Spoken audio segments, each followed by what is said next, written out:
para que podamos aprender juntos, para que puedan criticar, para que puedan enseñarme ustedes también. Estamos batallando con este libro. Yo estoy batallando con este libro, pero es, es un reto y siento que nos puede beneficiar mucho. Muchas gracias por su paciencia. Estamos en el capítulo 25. No sé si alcanzaremos a, a revisar bien el bloque del 1 al 8. Aquí es un buen tiempo para devolvernos y dar una repasada prontito en lo que hemos estudiado, porque ya todos tenemos poquito más trasfondo. Si lo hemos leído, uh, nos va a ayudar. Si no lo hemos leído, pero sí hemos estado en los estudios, también eso nos puede ayudar. Pero el último nos vamos a dar cuenta que tenemos que meternos cada uno a las escrituras para poder entenderlas. En el capítulo 25, parece que me quedé atorado con el primer versículo, porque parece que el profeta está dando alabanza por algo que hizo Dios, que él miró en la visión y le está dando gracias y está alabando a Dios por algo que todavía no sucede. Eso se me hizo interesante y dije, bueno, ¿cómo vamos a explicar eso? Porque es una visión y la visión de Isaías es la más completa que tenemos del plan de Dios, de acuerdo a los profetas. Tenemos a otros profetas que hemos incluido en esta visión. Está Sofonía, está Abacú, está Miqueas, está otros 2, 3 profetas que nomás recibieron una porción de lo que Isaías se le dio por completo. Y lo poquito que tienen los profetas fue suficiente para que ellos pudieran poner su confianza en lo poquito que les dio. Isaías está dando gracias porque entendió o de perdida miró la visión. Y en el primer versículo está dando gracias. Quisiera leer del 1 al 8 y les voy a decir cuáles son los pasajes que vamos a tratar de explicar. Dice la escritura en el capítulo 25, versículo 1, Jehová, tú eres mi Dios, te exaltaré, alabaré tu nombre porque has hecho maravillas. Tus consejos antiguos son verdad y firmeza. Ah, parece como un salmo, la escritura, como una poesía, pero él es una acción de gracias del profeta. Porque convertiste la ciudad en montón, la ciudad fortificada en ruina, el alcázar de los extraños para que no sea ciudad, ni nunca jamás sea reedificada. Por esto te dará gloria el pueblo fuerte, te temerá la ciudad de gentes robustas, porque fuiste fortaleza al pobre, fortaleza al menesteroso en su aflicción, refugio contra el turbión, sombra contra el calor, porque el ímpetu de los violentos es como turbión contra el muro, como el calor en lugar seco. Así humearás el orgullo de los extraños y como calor debajo de nube harás marchitar el renuevo de los rebuscos. Y Jehová de los ejércitos hará en este monte a todos los pueblos banquete de manjares suculentos, banquete de vinos refinados, de gruesos tuétanos y de vinos purificados. Y destruirá en este monte la cubierta con que están cubiertos todos los pueblos y el velo que envuelve a todas las naciones. Destruirá la muerte para siempre y enjugará Jehová el Señor toda lágrima y de todos los rostros y quitará la afrenta de su pueblo de toda la tierra, porque Jehová lo ha dicho.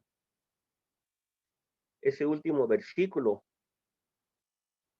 desde la primera vez que lo leí, me mandó a la muerte de Jesús. Y he mirado comentarios de estos que dicen que eso nomás fue el principio, pero el último o lo final de esa escritura se va a cumplir en el cielo. Otros he oído que en el versículo 7 es la gran cena que se va a hacer en el cielo, de cual se menciona en Mateo capítulo 26, del cual nosotros decimos que es la cena del Señor. Y hay una variación, y nosotros, con el contexto que tenemos, vamos a tratar de explicar estas cositas, especialmente en el versículo 2, la ciudad fortificada. No menciona la ciudad, y he mirado en unos comentarios y tienen miedo a especificar una ciudad.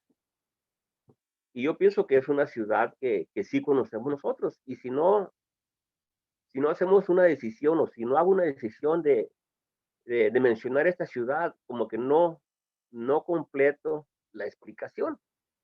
Yo pienso que es Babilonia, pero te voy a decir cómo llegué a eso.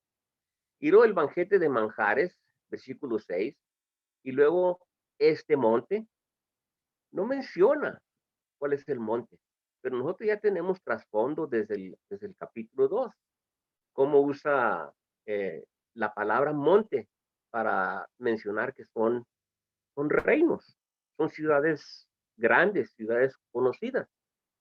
Y luego queremos explicar la cubierta de todo el pueblo, ese terror que, que amenaza a todo humano, es la muerte, pues, que nos amenaza tanto que ni queremos hablar de ella, no queremos hablar de lo que está asociado con la muerte, o sea, cementerios, velorios, todo eso, nos tiene aterrorizados. Eso es lo que se dice el velo, la cubierta que tiene amenazado a toda la humanidad, opción de la muerte. La semana pasada nos fuimos a Isaías capítulo 53. Pero ahorita por lo pronto quisiera darle una repasada y, y mencionar que el capítulo 25 queremos un tiempo. Queremos saber, bueno, ¿cuándo se habló estas palabras? Y me fui para atrás hasta el capítulo 13. Y del capítulo 13 hasta el capítulo 26 es lo primero que puedo ocupar yo como algo que va en hilo, algo que está hablando de lo mismo. Son 14 capítulos que podemos decir está hablando de lo mismo, el mismo tiempo. Y me fui para atrás hasta el capítulo 14. Ahí duramos un buen tiempo, duramos hace como 7, 8 semanas que estuvimos hablando de la caída de Babilonia. Y, y hablamos bastante y quedamos, en un sentido, quedamos convencidos que esta persona que se está hablando en el capítulo 13 y en el capítulo 14 es el reinado de Babilonia. Y en lo último del capítulo 14 nos menciona una fecha. Y es importante mirar la fecha para más o menos mirar la situación del profeta y de los demás. El versículo 28 del capítulo 14, ya después de que se mencionó el castigo de Babilonia, dice, en el año que murió el rey Acaz, fue esta profecía.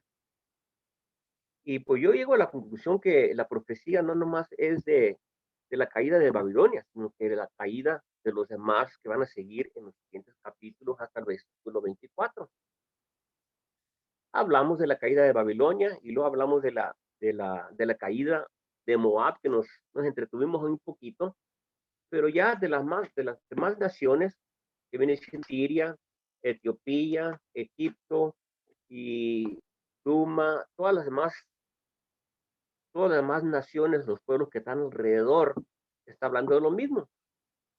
Lo único que no mencionamos mucho fue en el capítulo 20 y dije, bueno, aquí cambió poquito, pero en realidad cuando lo miré bien, el capítulo 20 también está hablando de lo mismo, pero este capítulo 20 lo hemos hablado, hemos usado como el, uso que Dios tiene de los profetas. Y en este caso Dios usó a su profeta Isaías y le dijo que se quitara el silicio de sus lomos y se descalzara de sus sandalias, y anduvo así desnudo 3 años. Y ese parece que es el punto fuerte del capítulo. Pero cuando lo miras bien, es, es una continuación del castigo de Egipto y no ha cambiado nada, y por eso lo va a incluir el capítulo 20, lo va a incluir como el castigo de Egipto y no la desnudez de Isaías. Dios usó la desnudez de Isaías para decirle al pueblo de Israel de que no confíen ustedes en Egipto, porque ellos también los voy a castigar. Y así vamos, y había llegado en las últimas 2 semanas, llegamos al capítulo 24 como una conclusión de, de la, del castigo de todo el pueblo. Y luego llegamos aquí el capítulo 25, y me voy a adelantar poquito al capítulo 26 para mirar que aquí en el capítulo 26 como que ya concluye este bloque o este pensamiento. Y en los primeros 3 versículos del capítulo 26 lo voy a leer y a ver si se acuerdan que hemos leído algo semejante a estos versículos, especialmente el versículo 1. Dice ahí, en aquel día, cantarán este fuerte cántico en la tierra de Judá. Fuerte ciudad tenemos, salvación puso Dios por muros y ante muros. Duramos como 3 martes estudiando el cántico del capítulo 12.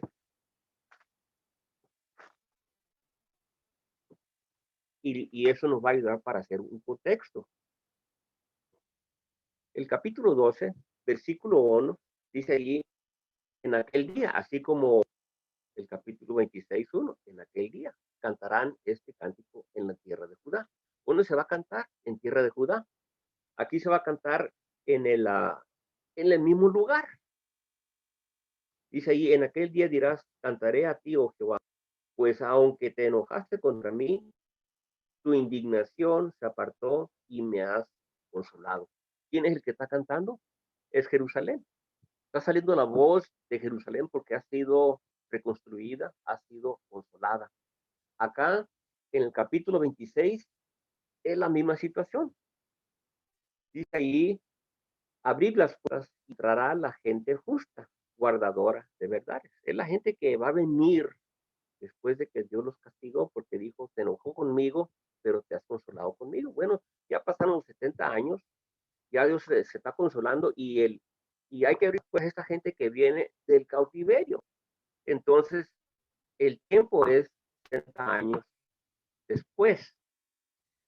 El capítulo 12 es lo mismo, es 70 años después.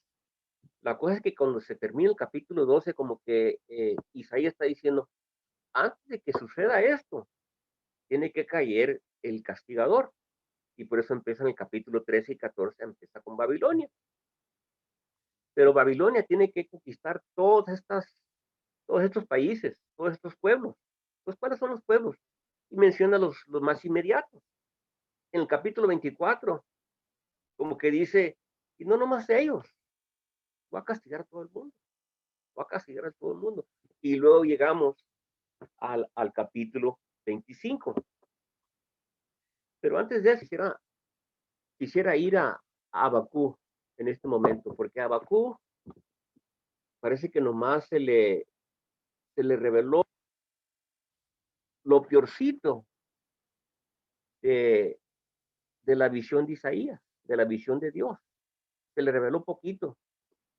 Pero lo más curioso es de que con eso poquito que le dio Dios a Abacú, con eso se conformó y con eso se apoyó y dijo, con esto, pase lo que pase, mire lo que mire, yo voy a quedarme con Jehová. Isaías tuvo el privilegio de mirar todo el plan y toda la consolación y el perdón, y por eso está dándole gracias a Dios. Abacú no alcanzó a mirar eso, o no alcanzó, no se le reveló eso, pero dijo, aún así, yo voy a poner mi confianza en Dios.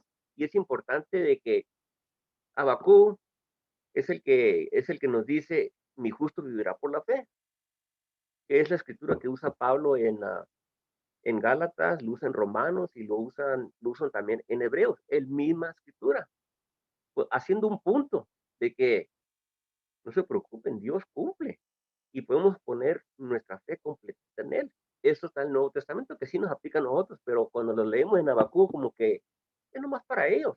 Pero en realidad, Él puso el estándar, diciendo, mira, Dios va a cumplir. Habacuc había puesto su queja. No sabemos cuándo fue el tiempo de Habacuc. No tenemos idea porque no tenemos rey, no tenemos un año, no tenemos en qué fijar el tiempo que habló. Pero sí encontré algo que nos puede dar una idea del tiempo dentro de 100 o 200 años. En el, en el primer capítulo de Habacuc, porque vamos a mencionar unas cuantas escrituras de Habacuc para tratar de acomodar su tiempo y de lo que él miró. Eh, el versículo, bueno, él se había quejado porque había mucha violencia y mucha injusticia en la tierra donde estaba predicando, y me imagino que estaba predicando allí en la tierra de Israel, y más bien en específico Jerusalén y Judea. Pero dice ahí, Dios le contestó y le dijo, yo estoy haciendo algo, yo sé que te estás quejando, pero yo estoy haciendo algo, estoy preparando un gran castigo. Y le dice exactamente quién va a ser el que va a castigar. Y por eso podemos conectar el profeta Habacuc con la visión de Isaías. Dice en el versículo 6, he aquí yo levanto a los caldeos, nación cruel y presurosa, que camina por la anchura de la tierra para poseer las moradas ajenas. Ya está formado este cruel opresor, Babilonia. Si nos acordamos que en el tiempo atrás, que habíamos leído los capítulos 36, 37 y 38 de Isaías, cuando vino el rey de Asiria a, a, la, a la tierra de Jerusalén, que Dios lo había castigado. Pues no poquito después de eso se enfermó el rey de Judá. Y en ese tiempo vinieron visitantes de Babilonia. Y es un tiempo cuando Babilonia no era fuerte, como está diciendo aquí Habacuc, dice, nación cruel y presurosa, como un poder ya grande. Entonces podemos poner el tiempo de Habacuc un poquito más adelante, y ya viene ese mensaje con dolor. En el capítulo 2, Dios le va a informar a Habacuc un poquito más de lo que va a hacer. El versículo 2, capítulo 2 dice, sobre mi guarda estaré y sobre la fortaleza afirmaré el pie y velaré para ver lo que se me dirá y qué he de responder tocante a mi queja. Él se quejó bastante con Dios, como diciéndole, Señor, no me has oído, no me estás escuchando. Y Dios le digo, sí te estoy escuchando y ahorita estoy haciendo algo en este momento, estoy preparando algo para el castigo y te voy a explicar unas cosas. Entonces, por eso se preparó mentalmente el profeta Habacuc para recibir ese mensaje.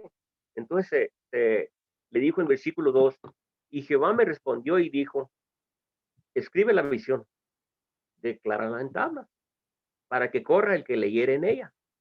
Aunque la visión tardare aún por un tiempo, mas se apresura hacia el fin. No mentirá, aunque tardare, espéralo, porque sin duda vendrá, no tardará. No creo que llegó en el tiempo de Habacuc, pero Habacuc ya se dio cuenta, sí va a llegar este tiempo, ya me habló Dios y voy a poner mi confianza en él. Entonces sale la escritura, el versículo 4 sale, el justo vivirá por la fe. Y parece que Israel como que se agarró de esa escritura, porque Pablo dice, así como está escrito, va a cumplir. Y hay que poner nuestra confianza, aunque pasen las cosas y se miren como que no van a suceder o van a suceder de esta manera, pon tu fe en Dios. La escritura dice, he aquí, aquel cuya alma no es recta se enorgullece, mas el justo por su fe vivirá. Y casi todas las escrituras todas las Biblias tienen esas notitas ahí después del versículo. Romanos 1:17, Galatas 3:11, Hebreos capítulo 10, versículo 38. De aquí sacan esa escritura, que el justo vivirá por la fe, pero el contexto es que a Habacuc se le dio una información negativa, no se le dio la consolación, sino que se le dio el castigo. Y se me hizo interesante que en el capítulo 3, vamos a leer del versículo 16, y anduve buscando la escritura que yo pensé que había oído en Isaías, que en la visión miró cosas poco horrorosas, quizás muchísima muerte. Pues Habacuc está mirando lo mismo. Dice ahí en versículo 16 del capítulo 3, y son 4 frases hablando de lo mismo, algo que está aterrorizando a Habacuc, que está mirando esta visión, que le está diciendo Dios, mira, esto es lo que voy a hacer. Y se lo lleva como en una visión y está explicando lo que le está mirando, así como Isaías, es una visión. No es como las cosas que se le dicen a los otros profetas, mira, esto es lo que me dijo Dios y va a suceder esto. Isaías y Habacuc dicen, esto es lo que vi. Y estaba mencionando lo que está sintiendo, de lo que está mirando. Y dice, oye, se conmovieron mis entrañas. A la voz temblaron mis labios. Pudrición entró en mis huesos y dentro de mí me estremecí. Como que le entró un miedo por lo que estaba mirando. Pero él había puesto su queja pidiéndole a Dios que viniera a hacer juicio en toda la violencia que estaba sucediendo en el mundo. Pero no esperaba que Dios le respondiera con un castigo total de no nomás su gente, no nomás los malos que están en su gente, sino que un castigo total que va a acarrear con pueblos enteros y mucho sufrimiento y mucha muerte. En el, en el, uh, el versículo, en la última parte del versículo 16 del capítulo 3 de Habacuc, dice, si bien estaré quieto en el día de la angustia. Isaías me parece que había dicho que súbete a tu aposento y quédate calladito y quédate silencio para ver si te pasa este castigo, para ver si puedes escapar de esto. Que no puede hacer nada el justo o el que va a creer en Dios más que quedarse que te y esperar que Dios no los castigue, no sea llevado en el castigo. Y lo mismo con Habacuc, no va a poder hacer nada, no se va a quedar silencio y esperar que pase esto. Si bien estaré quieto en el día de la angustia. En la última parte del 16, dice, cuando suba al pueblo, el que lo invadirá con sus tropas. Y esta escritura aquí no menciona cuál es la persona que va a invadir con las tropas. Sabemos que el pueblo que va a subir al pueblo va a ser Jerusalén, porque es el principio del castigo. Pero el que va a subir a invadir con sus tropas, no menciona el nombre, pero para mí es obvio que son los caldeos.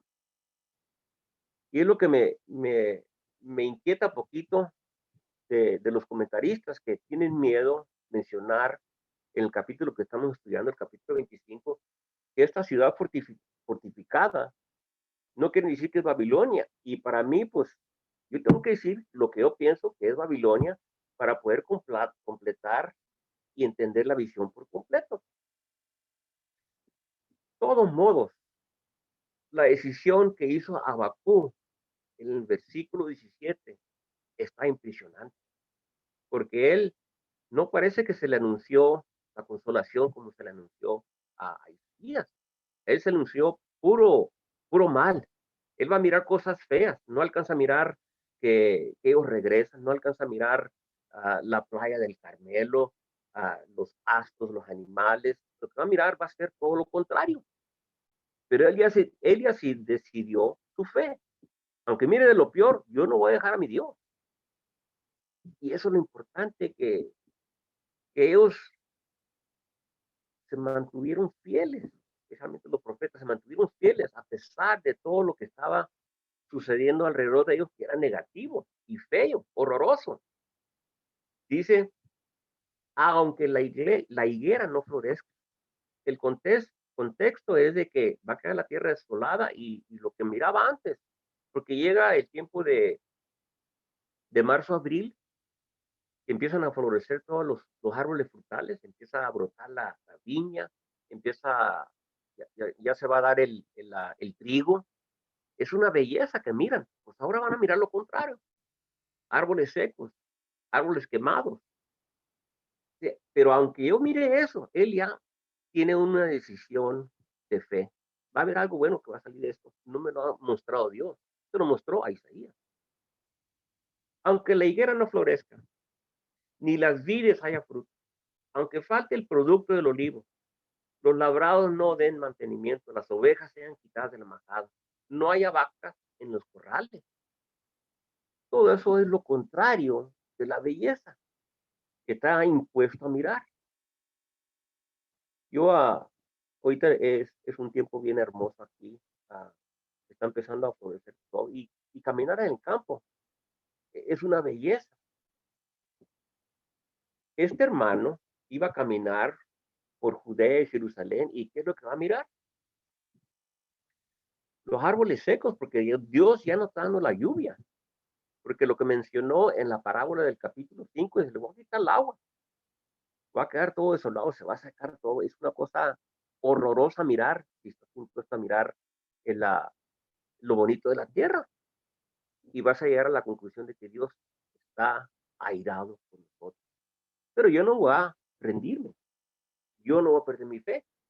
Dice el versículo 18, con todo, me alegraré en Jehová.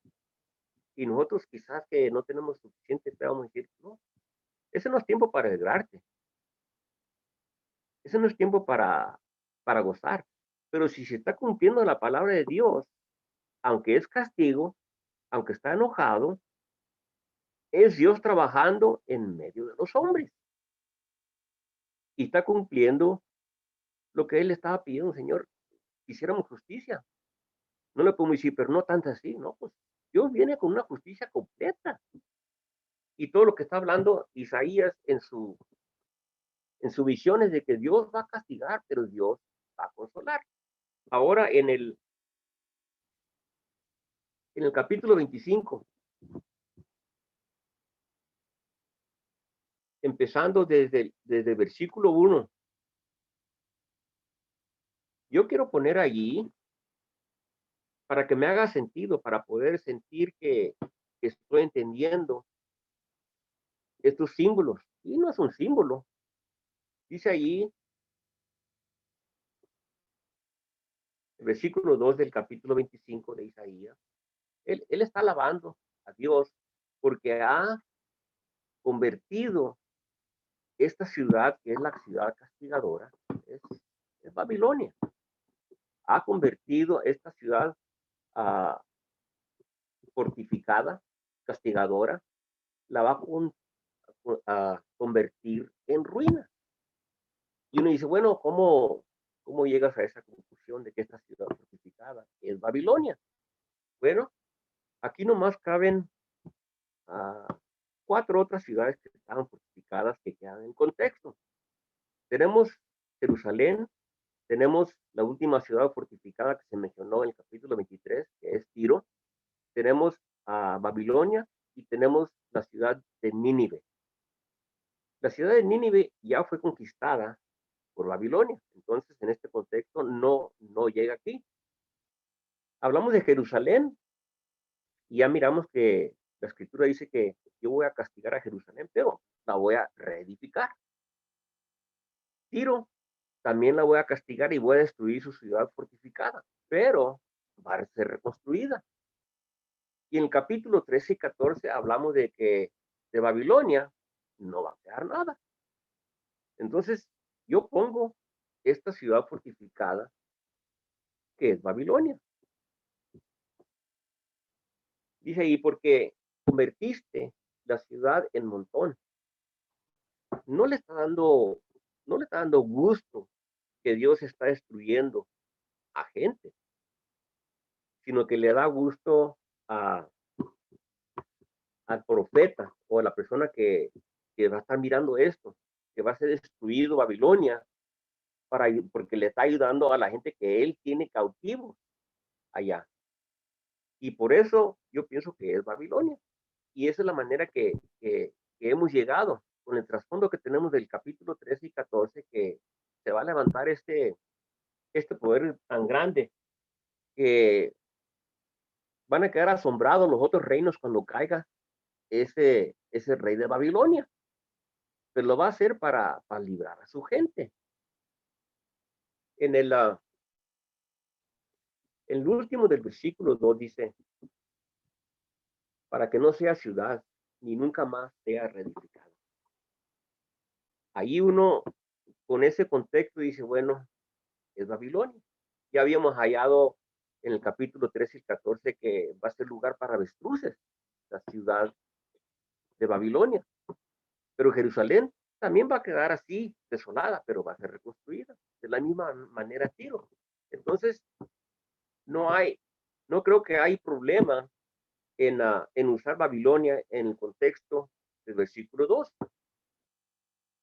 Y en el versículo 3 y 4 está mencionando el tiempo cuando va a caer este gran poder y, y es para ayudar al menesteroso que viene siendo el que no puede ayudarse por sí mismo, que es los cautivos que están en Babilonia.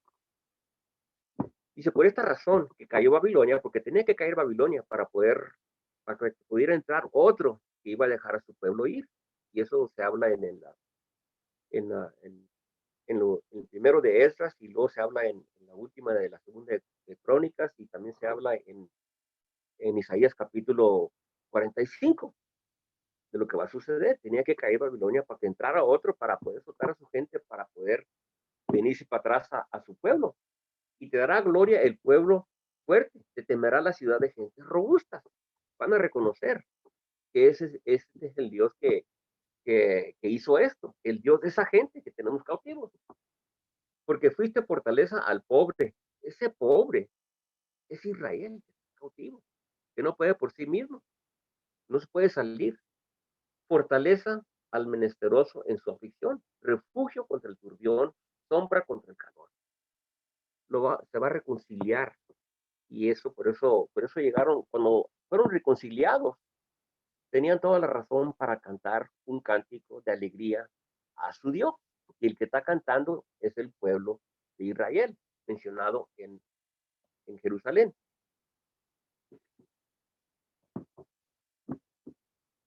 En el versículo 6, esta escritura la oí por primera vez interpretada por un hermano cuando estábamos estudiando nosotros la cena del Señor. Y estábamos recibiendo nosotros una revista cada semana de los últimos movimientos de la cena del Señor. Y en uno de esos artículos salió Isaías capítulo 25, versículo 6, que Dios va a hacer una cena y esa va a ser la última Pascua, porque dijo en Mateo capítulo 26, me parece que es cuando se reunieron a participar de la Pascua. Y Jesús les dijo, no participaré de esta Pascua hasta que la participa nuevo con ustedes en el reino de los cielos. Entonces de ahí se agarraron y dijeron, este banquete es el banquete de Isaías capítulo 25, versículo 6. Y dije, no, pues está. Yo con lo poquito que había estudiado Isaías, dije, esto está completamente afuera del contexto. Pero estábamos listos para recibirlo, porque un hermano que es un teólogo lo mencionó con toda la confianza, como así era. Y entonces es necesario entender poquito de estas cosas para poder entender cuando se está sacando de contexto.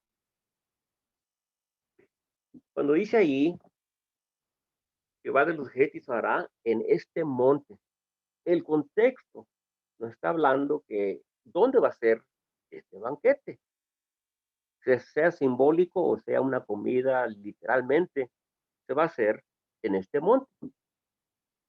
Pero ¿quién va a decir que este monte no es el monte que nosotros conocemos? Ya hemos, por medio del trasfondo de las escrituras, especialmente Isaías capítulo 2, y que si queremos ir para allá, entonces estas cosas se nos van grabando. Y casi empezamos el estudio de Isaías en el capítulo 2. Y está hablando del tiempo, de aquel tiempo cuando Dios va a reconciliar a su pueblo. Dice ahí en el versículo 2, acontecerá en lo postrero de los tiempos que se confirmará el monte de la casa de Jehová como cabeza de los montes y será exaltada sobre los collados y correrán a él todas las naciones. No menciona cuál es ese monte, pero ese monte es donde está el templo de Dios, es Jerusalén. Entonces aquí está alabando en el capítulo 25, está alabando a, a Dios, el profeta, porque ha destruido a Babilonia. Después de eso dejan ir a su gente y se vienen para atrás a reconstruir su pueblo. Entonces en ese tiempo Dios va a hacer una cena en este monte. Esa cena, yo pienso que es el versículo 17 también, porque el versículo 6 dice, Jehová de los ejércitos hará en este monte, y menciona las comidas de lo más rico que hay, de lo más sabroso para que apele a la gente, para que diga qué sabroso va a ser esa cena que nos va a dar Dios. Es algo espiritual que le va a dar Dios, pero va a estar bien sabroso. El versículo 7 y 8 explican eso, y lo explican dónde va a suceder. Así, de esta manera, yo llegué a la conclusión de que es Jerusalén y de que es la muerte de Jesús.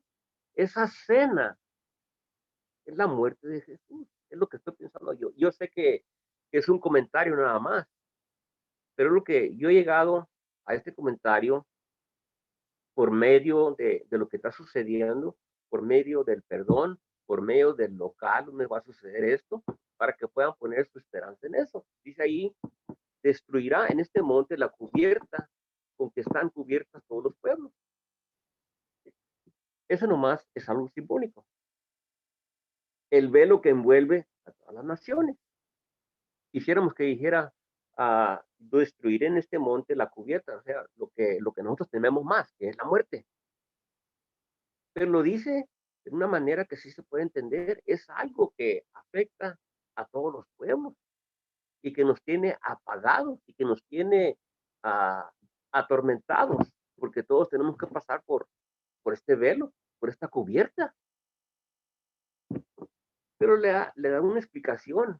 El versículo 8 es una explicación del velo y de la cubierta.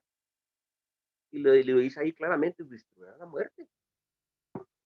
Ese será el velo, será la cubierta. Pues yo los conecto y digo, es la muerte. ¿Y dónde va a suceder esto? En este monte. Entonces, ya, por eso me aventé a Isaías capítulo 53. Y está hablando del siervo que va a venir y que va a sufrir y que ahí vamos a tener perdón y por su llaga fuimos nosotros curados. Y eso sucedió, va a suceder en Jerusalén. Y mencioné que Isaías, no estoy seguro que él miró al, al siervo en la cruz, pero sí nos da algo de una imaginación de que es alguien, un humano que va a morir y con eso Dios va a usar para perdonarnos, para consolarnos. En el versículo 8 lo han explicado de esta manera de que, bueno, los teólogos más respetados dicen que este nomás es el principio de, del cumplimiento que se va a cumplir en el tiempo cuando venga Jesús. Jesús nomás nos dio una probadita de eso. Es lo que dice, nos dio una probadita, pero no se ha cumplido eso. Pero vuelvo yo al versículo 6 y al versículo 7 que en ese monte se va a hacer. Y en ese monte de Jerusalén es lo que hizo Jesús. Allí destruirá la muerte para siempre. Enjugará Jehová el Señor toda lágrima de todos los rostros y quitará la afrenta de su pueblo. Cuando quitará la lágrima de todos, yo estoy pensando que está refiriéndose a todos los pueblos del mundo, que todos son afectados por la muerte. Muchos dicen que no se ha logrado eso, no se ha cumplido eso. Entonces descompone la visión de Isaías. La descompone. Hemos usado varios versículos que parece que están afuera de contexto, como una virgen concebirá, o el renuevo del tronco de Isaí vendrá. Estas escrituras, decimos, bueno, no está en el contexto. El contexto de Isaías ya estoy mirando que se va desde su tiempo hasta el tiempo de Jesús. Y allí se acaba la visión de Isaías. Ahí estoy pensando que es el tiempo que se acaba. Una escritura más.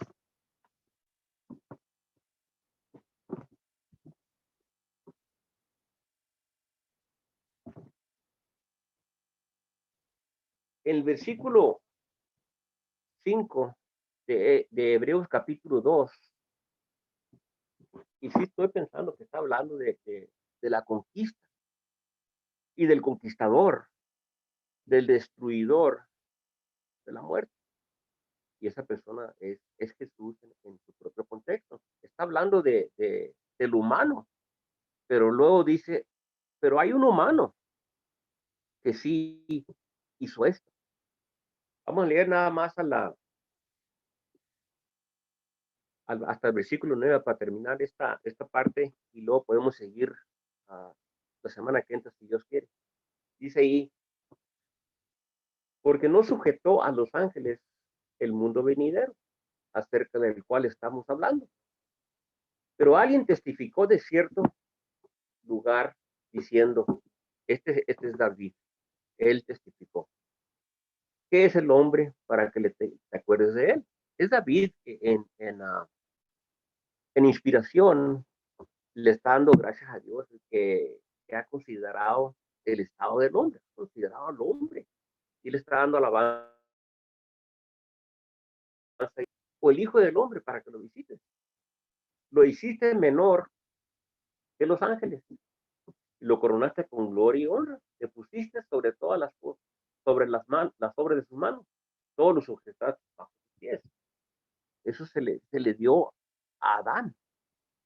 Le diste todo, sujetaste toditito bajo los pies del humano, del hombre, del Hijo del Hombre, de la humanidad. Pero no sujetaste una cosa. Faltó que sujetara la muerte al hombre. No lo ha sujetado. No se ha mirado eso. Sí se miró. Porque en cuanto le sujetó todas las cosas, nada dejó que no sea sujeto a él. Y se está refiriendo a los animales. El hombre controló todo. Nada dejó que no sea sujeto a él. Pero todavía no vemos que todas las cosas le sean sujetas.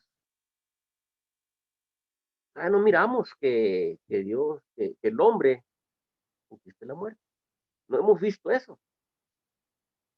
Pero vemos a aquel que fue hecho un poco menor que los ángeles, un humano, una persona que fue hecho menos que los ángeles, un humano, a Jesús, coronado de gloria y de honra, a causa del padecimiento de la muerte, para que por la gracia de Dios gustase la muerte por todo. Llegó a probar la muerte por todos, y con la conquista de la muerte, vamos a probar toda la conquista de nuestra muerte. Ese es mi comentario por hoy, hermanos. Muchas gracias. Dios los bendiga. Y si hay comentarios, hay que hacerlos. Críticas también, hermanos, bien recibidos. Gracias, hermano, por su tiempo. Gracias a usted, hermano, por el mensaje de esta noche. Si hay algún comentario o algo que podamos agregar a lo que el hermano nos enseñaba en esta noche, podemos hacerlo en este momento.